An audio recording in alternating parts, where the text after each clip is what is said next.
Lufta mes Rusisë dhe Ukrainës vijon të përshkallëzohet me sulme të ndërsjella që kanë shkaktuar viktima dhe dëme të mëdha në të dyja vendet. Gjatë natës, Ukraina ndërmori një nga sulmet më të mëdha me dron ndaj rajonit të Moskës. Sipas autoriteteve ruse, mbi 400 dron u lëshuan drejt kryeqytetit dhe zonave përreth. Mbrojtja ajrore ruse deklaroi se shumica u rrëzuan përpara se të arrinin objektivat, ndërsa 85 prej tyre u shkatëruan në afërsitë të Moskës. 2 persona mbetën të plagosur dhe disa objekte civile u përfshin nga flakët në Podolsk dhe Ondinsovo.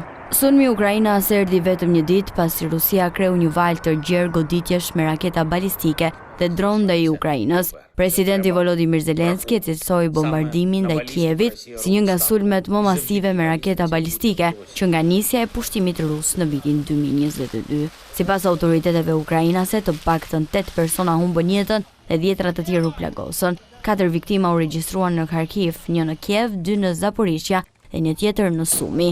Në Zaporizhia, ekipet e shpëtimit kërkuan për orë të tëra në rrënojat e një pallati të goditur, ndërsa një vajzë rreth 10 vjeç dhe një grua besohej se kishin mbetur të bllokuara. Forcat ajrore ukrainase njoftuan se gjatë sulmit Rusia përdori raketa Iskander, raketa hipersonike dhe 125 dron. Mbrojtja ajrore ukrainase arriti të rrëzojë 18 nga 41 raketa dhe të neutralizojë 108 dron, por disa zona të Kievit posuan dëme të konsiderueshme në infrastrukturë. Presidenti Zelensky deklaroi se vetëm gjatë javës së fundit Rusia ka përdorur rreth 1450 dron sulmues, mbi 1640 bomba të drejtuara dhe 99 raketa ndaj Ukrainës. Ai u bëri thirrje aleatëve perëndimor të përshpejtojnë furnizimin me sisteme të mbrojtjes ajrore dhe raketa interceptuese, duke theksuar se ato nevojiten çdo ditë për mbrojtjen e civilëve. Në të njëjtën kohë, Ukraina njoftoi se kishte goditur 3 depo nafte në rajonin rus të Stavropolit, si edhe 3 anije cistern